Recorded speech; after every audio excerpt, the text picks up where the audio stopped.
Making the headlines for the past week, Dominica's Tourism Minister Denise took over as chair of the OECS Council of Tourism Ministers. Acting Director of Public Prosecutions Sherma Dalrymple defended the country's Sexual Offences Act. And state-owned DBS Radio and the Waterfront and Allied Workers Union reached agreement for salary increase. I am Ivona John Baptist Lugi. Details to follow.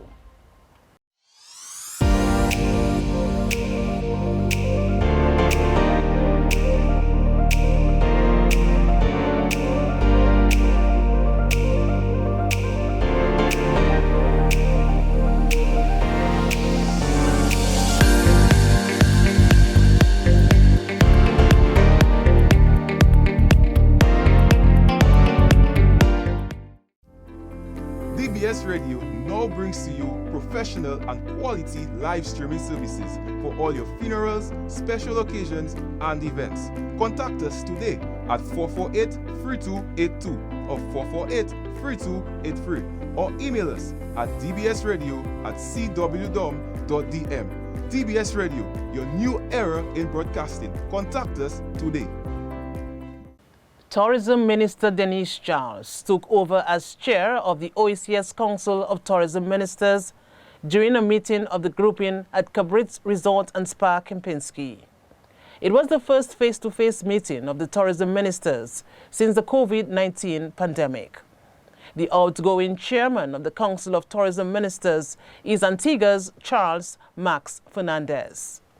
And it gives me great pleasure to hand over the baton to the dynamic, energetic, Honorable Denise Charles, my friend, Minister for Tourism, International Transport and Maritime Initiatives of the Commonwealth of Dominica, who ensured that this 7th regular meeting was held in person in Dominica, signifying that the OECS country's commitment to regional tourism has not been lost.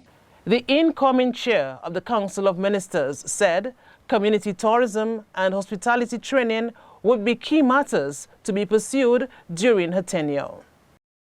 Therefore, one of my priorities as chair is that of hospitality training. I am aware that a lot of work has gone into this at the regional level, but it is my hope to bring this back on the table for serious consideration and review of previous recommendations. As we make investments into infrastructure and processes, the skill sets of our people need to be enhanced and fully utilized. This is another way we can certainly lean on each other and learn from our sister islands who already have great programs in excellent customer service and delivery. Another important aspect of success for our regional tourism is supporting community tourism initiatives. In Dominica, we have recognized that the key to our resilience agenda is building resilient communities. The tourism minister called on the region to work together to take advantage of the benefits to be derived from the sector. Right now, we stand at a critical juncture for tourism in our region. We have a perfect opportunity to strategize, regroup, and rebound even stronger, both collectively and as individual states. During periods of adversity, there are lessons learned individually and collectively that can inform our planning and decision-making. Trade Minister Ian Douglas, the parliamentary representative for the Portsmouth constituency, told the OECS tourism ministers they need to move speedily to find solutions to the problems related to intra-regional travel. We believe that given the significant contribution of intra-regional travel to our economies, reigniting this segment of the market could help support the recovery in other markets such as the US and maybe even as far as Europe. Therefore, policymakers like you will need to consider a combination of initiatives to stimulate intra-regional travel while continuing to focus on improving perceptions of safety and security in our destination. A unified approach is necessary if you are to deliver synergies throughout the OECS member states, add value to our tourism offerings, and as a consequence, achieve greater success than what is possible individually. St. Lucia's Minister for Tourism, Dr. Ernest Hilaire, who attended the OECS Tourism Ministers meeting, made a case for the return of Liat to the skies. Of those who grew up in the region with Liat, and I'm an offspring of the region, and travel for us was Liat. And of course we did criticize Liat for being late sometimes, and your bag being lost, whatnot. And I think we've been unduly critical of Liat. I mean, it doesn't mean you should not criticize when you have disappointments, but what we have learned, especially since the pandemic, is the criticality of having a Liat service in the region. I mean, St. Lucia had 10 to 12 flights almost a day, and what would we give to get that back right now? And certainly for us, yes, Liat had its challenges and difficulties, but what we have now is no way better. And I do not know that we can depend on private sector to deliver the service for us. When the going gets tough and they don't make profit, what do you think they will do? We need to recognize that regional travel is a strategic industry. It has to be subsidized by government, and we should do so. And let's get on with it. In the past week, General Manager of DOWASCO, Bernard Etinoff, revealed that 3 projects worth £25 million to develop water systems in Dominica would get underway in October. The project is to be funded by the United Kingdom government through grant funding. Mr. Etinoff said the project has been delayed, and they are grateful that efforts have intensified to ensure its implementation. The government earmarked £25 million provided by the UK government for improvement in the water sector in Dominica. We dubbed it the Water Sector Strategic Development Project, and under that project, what you're going to find is a number of water systems are going to be impacted. I can start with the Roseau Valley. There is going to be major improvements in the Roseau Valley water systems, new intakes, new pipelines, supply and distribution lines, storage tanks, and so on. Major aspect there in Kaliwishi, where you're going to have new storage tanks, new intake, improved intake, pumping stations. Grand for River Cyric, Monjon, you're going to have major improvements there. In Cassibruce, along the west coast, water area 1 as well as the area that serves Roseau.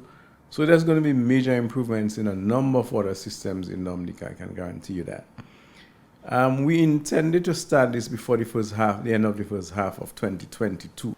Chief Executive Officer of the Dominica-China Friendship Hospital, Trinidadian Dr. Dexter James, is leaving the position. Deputy Chairman of the Dominica-China Friendship Hospital, former President Eliud Williams, made the announcement at a press conference on Friday.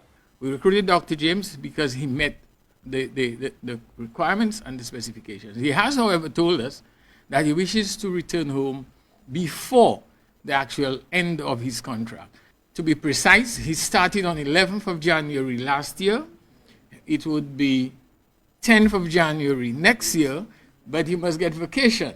So he could have been leaving here as early as end of October.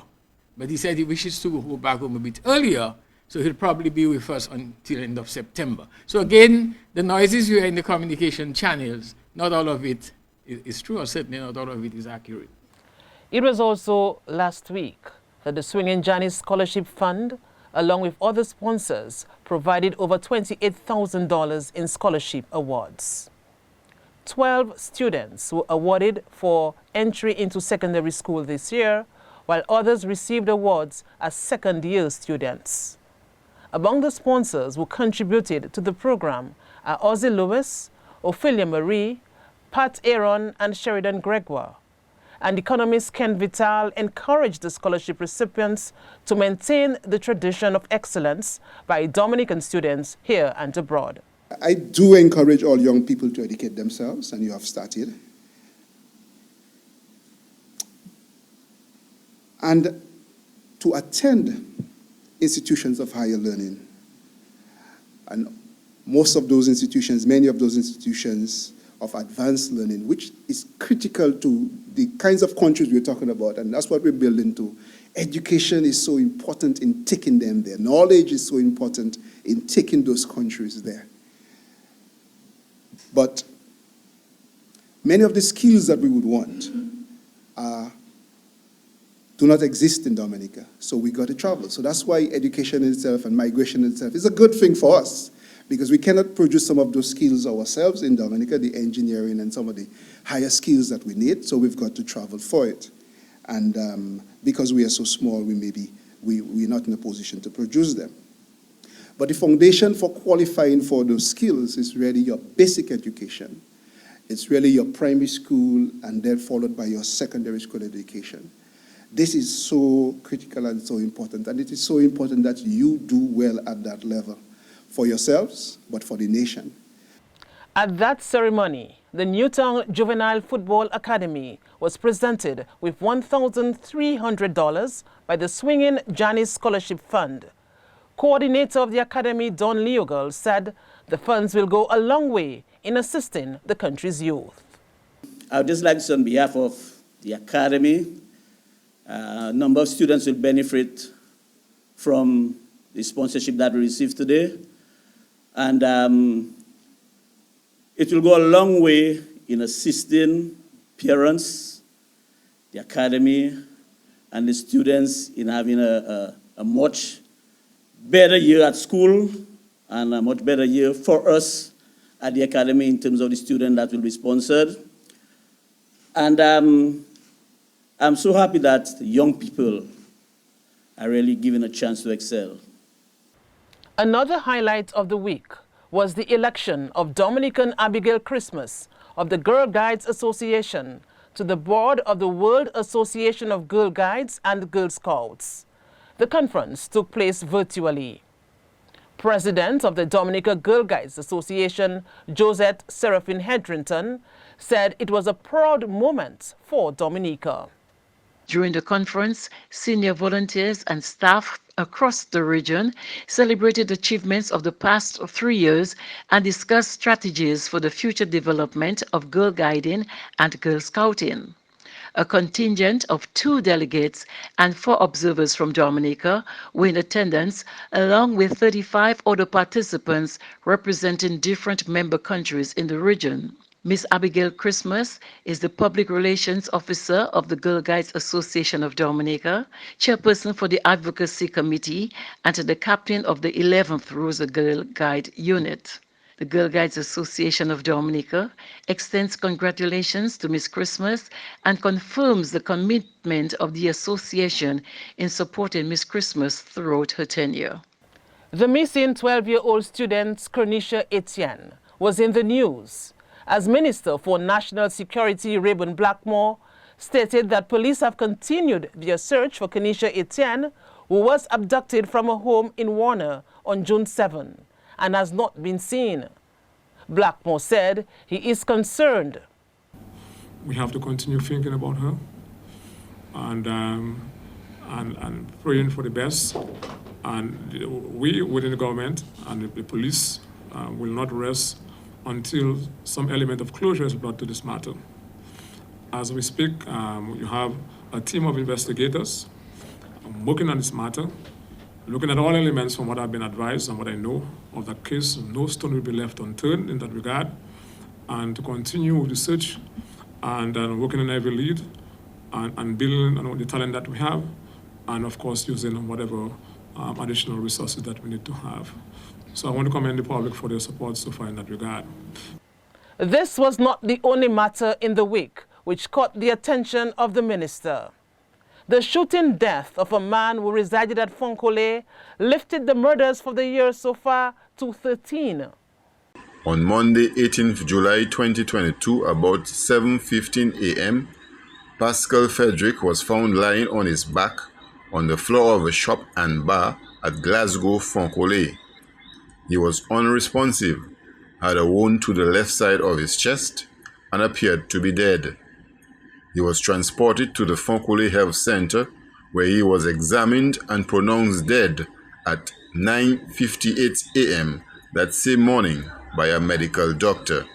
The Commonwealth of Dominica Police Force expresses its sincere condolences to the family and friends of the deceased, Pascal Frederick, and urges anyone with information relative to his death to contact the police. That is very disturbing as a country, and that nonsense has to stop. It has to stop, and we will provide the police with every support.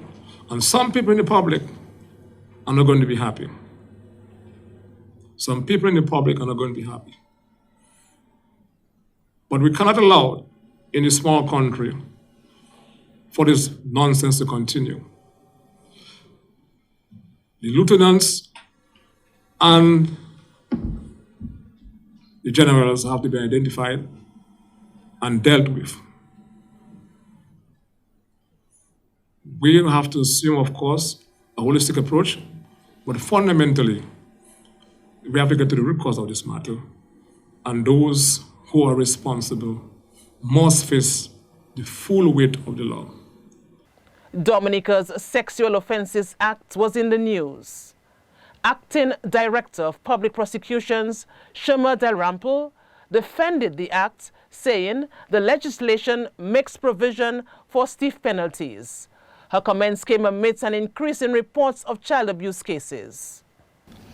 My office, having done a comparative analysis of the Sexual Offences Act of both the CARICOM and OECS jurisdictions, can firmly say that our act in Dominica is the most stringent and comprehensive Sexual Offences Act. It must be brought to the attention of the public that in 2016, the legislature deemed it necessary to make certain amendments to our Sexual Offences Act. What is also very important to note about these amendments is that numerous offenses were also added in the Sexual Offences Act, and the penalties were significantly increased. The Acting Director of Public Prosecutions called on Dominicans to unite in the fight against child abuse. Members of the public, it has to be impressed on you that the law exists to rid our society of these sexual offenses. Your help is, however, needed in implementing this comprehensive act that we have in Dominica. For us to be successful in this fight, everyone has to be involved. The Financial Intelligence Unit arrested and charged a Colombian national for failing to report the transportation of over 47,000 euros. The man pleaded guilty and was fined $5,000 to be paid forthwith. Kelson Ferrol is director of the Financial Intelligence Unit. On Sunday, July 10, 2022, sometimes between 6 a.m. and 7:30 a.m., the subject arrived via taxi service at the Douglas Charles Airport to travel to St. Martin via Win Air. Having arrived at the airport, the subject proceeded to check in with immigration. Once check-in was confirmed, the subject proceeded to the Cabrit Resort and Spa Kempinski VIP Lounge to await boarding. Whilst at the VIP Lounge, Dominica Air and Seaport security personnel informed the subject that they would like to carry out a search of his luggage. During the search of the subject's backpack, a quantity of euro cash was found and seized. Customs officers was then informed of the seizure. The subject, along with the bag containing the cash, was taken to an office at the Customs Department, where the cash was counted in the subject's presence, and it amounted to 47,700 euro. The cash was secured and the FIU was contacted. The FIU conducted investigations into the matter, and Mr. San Diego Londono was arrested and charged and appeared before a magistrate for willfully failing to report to the FIU the transportation of cash, to wit 47,700 euro. He pled guilty and was fined EC $5,000 to be paid forthwith in default 3 months in prison, and the 47,700 euro was forfeited. Again, let me advise the public that anyone who fails to report to the FIU or the Customs Department the transportation of cash in excess of 10,000 EC dollars and source of funds commit an offense pursuant to the Money Laundering Act, Chapter 7303. The Dominica Broadcasting Corporation and the Waterfront and Allied Workers Union reached an agreement for salary increase of 9.7% for 2021-2023. DBS manager Cecil Joseph spoke at the signing ceremony at DBS Radio. And I really want to be on record to thank WOW, because taking into consideration the efforts placed by the staff and the service that the staff give, if you were to ask me, I would say that they are deserving much more for the kind of commitment that they have actually given to the corporation to allow us to be the #1 broadcast medium in Dominica.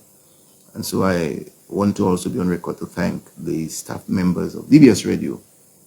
The Waterfront and Allied Workers Union was represented by Amo Thomas. We concluded the negotiations and we had to make a compromise, so to speak, the points and areas of concern that were brought up by the management of DBS. We had to forego a 3-year to allow the negotiations to come to a close. Irrespective of the other areas of benefits that employees will enjoy based on the intervention of management without the union, we are happy for that. And the relationship that we have with DBS will continue, and if we can even build on it, that would be the objective for the union.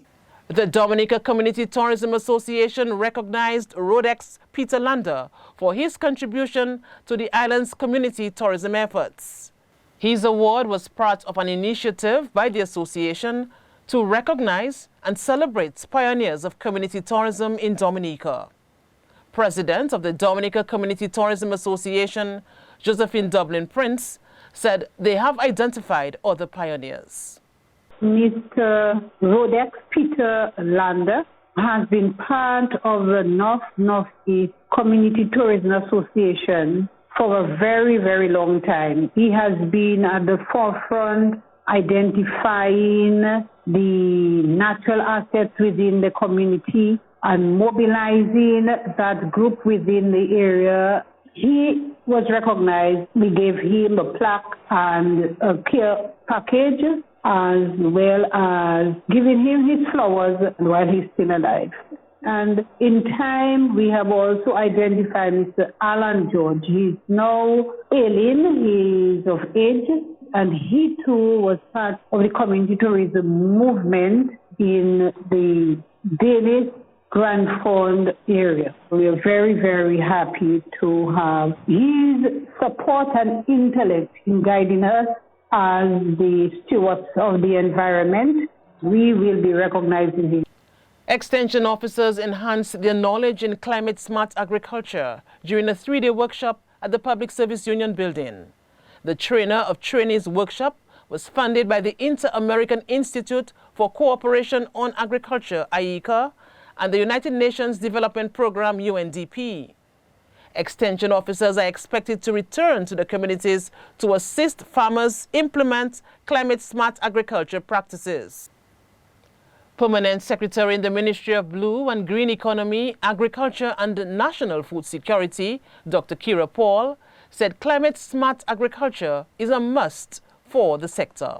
The agriculture sector and of course its related industries are particularly vulnerable, and of course that was highlighted by Ms. Fabien. We are vulnerable to multiple hazards, and many of those are associated with climate change and climate change effects. Agriculture has always been the bedrock of Dominica's society and economy, offering food security, securing lives and livelihoods. But in many cases, these events, these hazards disrupt production cycles, undermine our efforts towards food security, undermine the rural livelihoods, impede our long-term sustainability, particularly of the sector, agriculture sector, and our wider development objectives. And of course, to make Dominica's agriculture sector resilient, because it is one of the front runners of the development of Dominica, to make it resilient and sustainable, our infrastructure must not only be climate-proofed, but our processes, our operations must be climate-smart. Now for our entertainment segments, we go to Leila Langford. This evening we are joined by Telly, another Buyo artist in Dominica, and we can call him a legend and a pioneer of the Buyo music. Can you tell us, Telly, how have you started in terms of music? Who inspired you and what exactly led you to music? Well, I was, first and foremost, greetings to everybody. And I was born in music, and music is a part of me. I really started doing instruments in church, which is the goatskin drums. From there, I left there, went to Fantapan, Eddie Andre, Eddie Toulon, big guys. But my entrance in the Buyo world, the whole vibes about the Buyo music came from Derek Rapitas.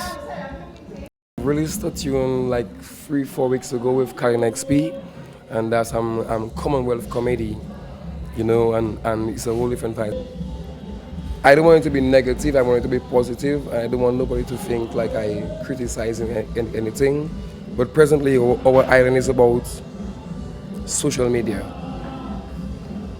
So we actually live social media now. So anything you do or I do or the cameraman do is always fast to be on social media, especially if it's bad news. Good news don't go far, but bad news is always fast to spread. So that was the whole idea of the song, because of all what's going on the island presently. It's no make way, it's no attacking anybody, because we all have our lives to live.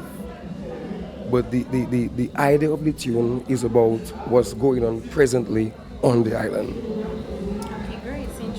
Well, it was a pleasure speaking with you this evening. Yes, it was a pleasure having me with you tonight. Okay. Well, that's it for entertainment this week. Be sure to tune in to our Facebook page to see which other artists will be featured for our entertainment segment next week. That's the news in review for the past week. For more news, log on to our website at www.dbcradio.net. Follow us on YouTube, Facebook, Instagram, and Twitter. On behalf of the entire team here at DBS, I'm Yvonne John Baptist Luge. Good evening. DBS Radio now brings to you professional and quality live streaming services for all your funerals, special occasions, and events. Contact us today at 448-3282 or 448-3283 or email us at dbsradio@cwdom.dm. DBS Radio, your new era in broadcasting. Contact us today.